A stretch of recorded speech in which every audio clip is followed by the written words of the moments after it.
নাহমাদুহু ওয়া নুসাল্লি আলা রাসূলিহিল কারীম আম্মা বা'দ ফাআউযু বিল্লাহি মিনাশ শাইতানির রাজীম বিসমিল্লাহির রহমানির রহিম ইয়া আইয়ুহাল্লাযীনা আমানু কুতিবা আলাইকুমুস সিয়াম কামা কুতিবা আলাল্লাযীনা মিন ক্বাবলিকুম লাআল্লাকুম তাত্তাকুন। সম্মানিত দর্শক শ্রোতা, সর্বপ্রথম সেই মাবুদের নিকট শুকরিয়া আদায় করছি, যে মাবুদ পবিত্র মাহে রমজান মাসে সুন্দর এবং সুস্থতার সাথে রমজান পালন করার তৌফিক দান করেছেন। সেই রব্বুল আলামিনের নিকট শুকরিয়া আদায় করছি, আলহামদুলিল্লাহ। সাথে সাথে দুরূদ ও সালাম বর্ষিত হোক আখিরি জামানার নবী সৈয়দুল মুরসালিন খাতামুন নবীন আহমদ মুস্তফা মুহাম্মদ মুস্তফা সাল্লাল্লাহু আলাইহি ওয়াসাল্লাম। সম্মানিত দর্শক শ্রোতা, পবিত্র কোরআনের আল্লাহ রাব্বুল আলামিন বলেছেন, ইয়া আইয়ুহাল্লাযীনা আমানু কুতিবা আলাইকুমুস সিয়ামু কামা কুতিবা আলাল্লাযীনা মিন ক্বাবলিকুম লাআল্লাকুম তাত্তাকুন। হে ঈমানদারগণ, তোমাদের উপর রোজাকে ফরজ করা হয়েছে যেমনি ফরজ করা হয়েছিল তোমাদের পূর্ববর্তীদের উপর, যাতে করে তোমরা কি তাকওয়া অর্জন করতে পারো, ক্ষুধাভীতি অর্জন করতে পারো। সম্মানিত দর্শক শ্রোতা, পবিত্র মাহে রমজান আল্লাহ রাব্বুল আলামিন কোরআনের অন্যত্তরে বলেছেন, এই রমজান আমার জন্য রাখা হয়, এর প্রতিদান আমি আল্লাহ নিজে হাতে দেব। আল্লাহু আকবার, সুবহানাল্লাহ বিহামদিহি। যখন কোনো রাষ্ট্রপ্রধান, কোনো প্রধানমন্ত্রী, কোনো রাষ্ট্রপতি বা কোনো দলীয় প্রধান কোনো কিছু পুরস্কার কোনো সাধারণ মানুষকে দিতে চায় নিজে হাতে, তখন সে কি অবশ্যই সে বুঝতে পারে আমাকে অবশ্যই বড় কিছু দেওয়া হবে, এই জন্যে সেটা প্রকাশ করা হয়নি, আমাকে সেটা সারপ্রাইজ হিসেবে দেওয়া হবে। আর যেই রাষ্ট্রপ্রধানের, সকল রাষ্ট্রপ্রধানের প্রধান যিনি, সেই মহান রব্বুল আলামিন যখন বলছেন যে এর প্রতিদান আমি নিজে হাতে দেব, অবশ্যই এর পিছনে বড় কিছু হবে, নিঃসন্দেহে কোনো সন্দেহ নেই, এর প্রতিদান আল্লাহ নিজে হাতে দেবেন।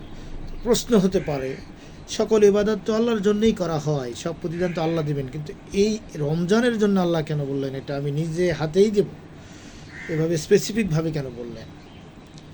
সম্মানিত দর্শক শ্রোতা, আমাদেরকে বুঝতে হবে, আল্লাহ রাব্বুল আলামিনের অন্য সব ইবাদত লোক দেখানোর জন্য হতে পারে, রিয়া সৃষ্টির জন্য হতে পারে, শুধুমাত্র কেবলমাত্র রমজান লোক দেখানোর জন্য হতে পারে না, তাকুল্লাহ, আল্লাহ ভয়ে হয়ে থাকে।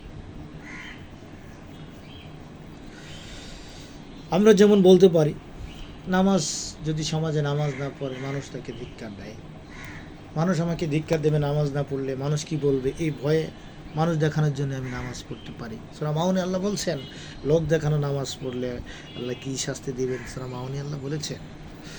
এরপরে ইসলামের মৌলিক বিষয়ের ভিতরে আরও আছে হজ আছে। হজ আমার ভিতরে রিয়া সৃষ্টি করতে পারে কিভাবে?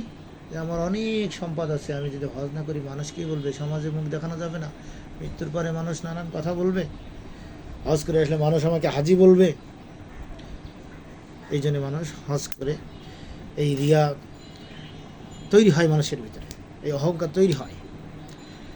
জাকাত একই রূপ হজের মতোই, যে আমার সম্পদ আছে, এত সম্পদ, আমি জাকাত দেবো, মানুষ দেখবে, মাইকিং করব, মানুষ দেখবে যে অমুক হাজি সাহেব, অমুক গাজী সাহেব জাকাত দিচ্ছে, মাশাআল্লাহ, আমার বড় নাম ডাক হবে। এগুলো সব রিয়া, অহংকারের ভিত্তিতে হতে পারে, কিন্তু রোজা কখনোই এটা হতে পারে না, কারণ রোজা একমাত্র ওয়াত্তাকুল্লাহ, আল্লাহর ভয়ে হয়ে থাকে, কোনো মানুষের দেখানোর জন্য হয় না। যদি হয়, সেটা যদি হতো তাহলে মানুষ তো অন্ধকারে আড়ালে বিভিন্ন গোপন জায়গায় যে আহার করতে পারতেন, স্ত্রী সহবাস করতে পারতেন, যেগুলো নিষিদ্ধ রমজানে, কিন্তু না, তা করেন না। আপনি নিজের বিবেকের কাছে প্রশ্ন করে দেখেন, আপনি করেন না, করতে গেলে আপনি ভয় করেন কাকে? আল্লাহকে। এখানে মানুষ দেখানোর জন্য নয়। সম্মানিত দর্শক শ্রোতা, পবিত্র মাহে রমজান মাস এত গুরুত্বপূর্ণ কেন? এই মাস কোরআন নাজিলের মাস, এই মাস দোয়া কবুলের মাস, এই মাস জাহান্নাম থেকে মুক্তির মাস, এই মাস গুনাহ মাপের মাস।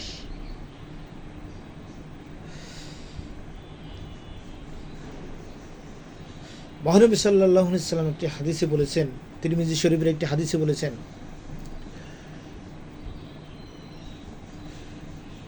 3 ব্যক্তির দোয়া অবশ্যই অবশ্যই কবুল হয়। এক হচ্ছে ন্যায়পরায়ণ বাদশাহ,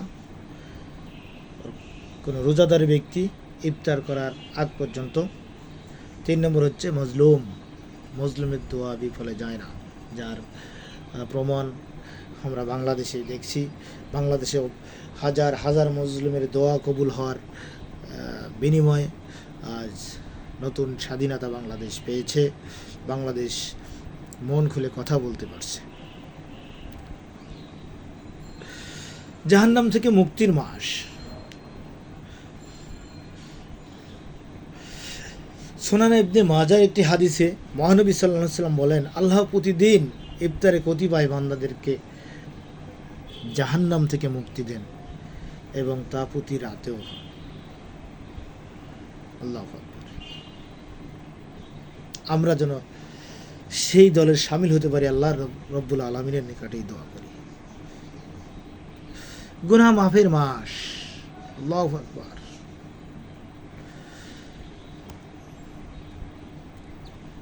আল্লাহ রাব্বুল আলামিন বলছে, রোজাদারের 2টি সময় খুবই আনন্দের।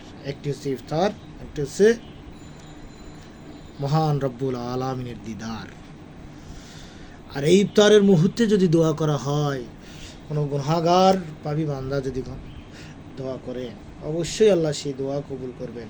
ফেরেশতাদেরকে ডেকে ডেকে বলবেন, হে ফেরেশতারা, আমার এই বান্দার সামনে নানান প্রকারের খাবার আছে, খাচ্ছে না কেন? ফেরেশতারা বলবেন, তিনি তো রোজা আছেন, খাচ্ছেন না কেন? আপনার ভয়। আল্লাহু আকবার। আল্লাহ এগুলো কিন্তু ফেরেশতাদেরকে দেখানোর জন্যই বলবেন, কারণ এই ফেরেশতাদের ভিতরে ইবলিস মানুষের সিজদা করেনি, বলছিল মানুষ ফাসাদ সৃষ্টি করবে, তোমার ইবাদত করবে না। আল্লাহ রাব্বুল আলামিন সেখান থেকেই ফেরেশতাদেরকে শেখানোর জন্য, মানুষের কাছ থেকে শেখানোর জন্য এইভাবে ডেকে ডেকে বলবেন। রাব্বুল আলামিন বলবেন, আজ যদি আমার এই বান্দা ইফতার সামনে নিয়ে আমার কাছে যে দোয়া করবে, আমি তা কবুল করব, অবশ্যই কবুল করব। আল্লাহ রাব্বুল আলামিন প্রত্যেক রাত্রে রমজানে এবং রমজান ছাড়াও প্রায় প্রতি রাতেই শেষ আসমানে এসে বান্দাদেরকে ডাক দিয়ে বলেন, বিশেষ করে রমজানের শেষ দশকের যে কদরের রজনী আছে, আল্লাহ রাব্বুল আলামিন কদরের রজনী যাদের কপালে আসবে, তারা যে সৌভাগ্যবান।